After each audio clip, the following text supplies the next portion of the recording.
पवित्र मंगलवार को हमें दो सबसे महत्वपूर्ण आज्ञाएं और यीशु के दो भविष्यवाणी की याद दिलाई जाती है।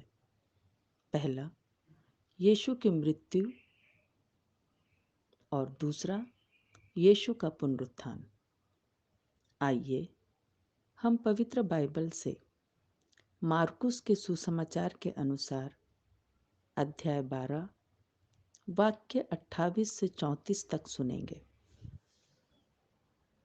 सबसे बड़ी आज्ञा। तब एक शास्त्री ईसा के पास आया। उसने यह विवाद सुना था और यह देखकर कि ईसा ने सदुकियों को ठीक उत्तर दिया था, उनसे पूछा, सबसे पहली आज्ञा कौन सी है?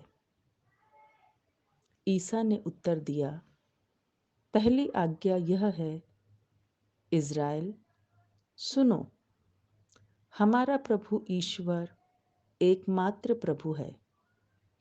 अपने प्रभु ईश्वर को अपने सारे हृदय, अपनी सारी आत्मा, अपनी सारी बुद्धि और सारी शक्ति से प्यार करो।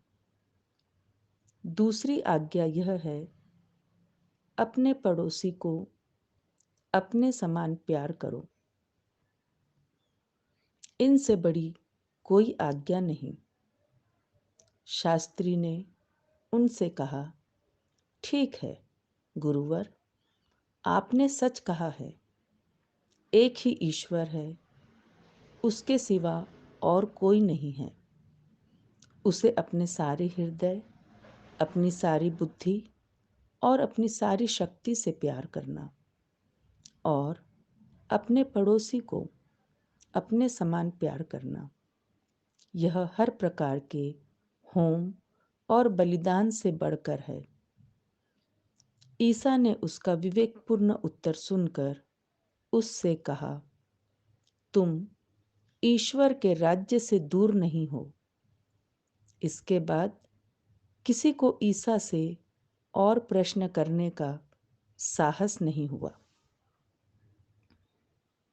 यदि हम मार्कुस के सुसमाचार को पढ़ना जारी रखते हैं तो हम देखेंगे कि अध्याय 13 में यीशु हमें अपने स्वयं के मृत्यु के बारे में बताते हैं और साथ ही स्वयं के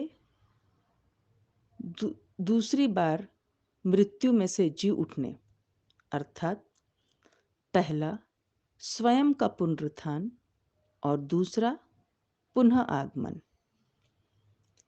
लेकिन इससे पहले अध्याय 12 में यीशु हमें दो आज्ञाएं देते हैं।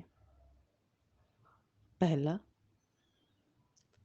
हमारे प्रभु ईश्वर एकमात्र प्रभु है।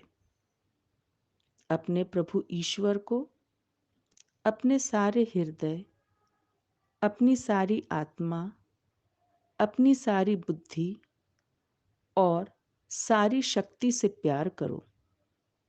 दूसरा, अपने पड़ोसी को अपने समान प्यार करो।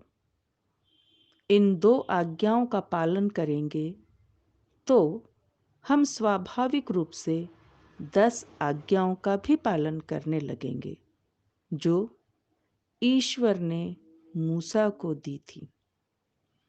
इस पवित्र मंगलवार को हमें यह प्रतिबिंबित किया जाता है कि हमें इस बात को ध्यान में रखना है कि इस संसार में यीशु के पुनः आगमन तक हमें कैसे जीना है और हम कैसा जीवन जी रहे हैं।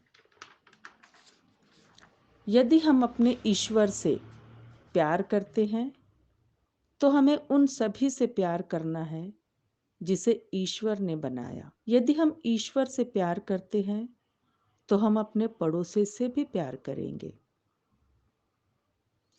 सृष्टि सौर मंडल में एक अद्भुत ग्रह है जिसे ईश्वर ने बनाया। हम सृष्टि पर ईश्वर ने हमें माता पिता दिए, दोस्त दिए, अमीर, गरीब, अनाथ, पशु पक्षी, जानवर, क्या नहीं है इस सृष्टि पर। हमें उन सबका सम्मान करना है, प्यार करना है, हर वस्तु का ध्यान रखना है। क्यों? क्योंकि सब ईश्वर का है और ईश्वर हमारा है।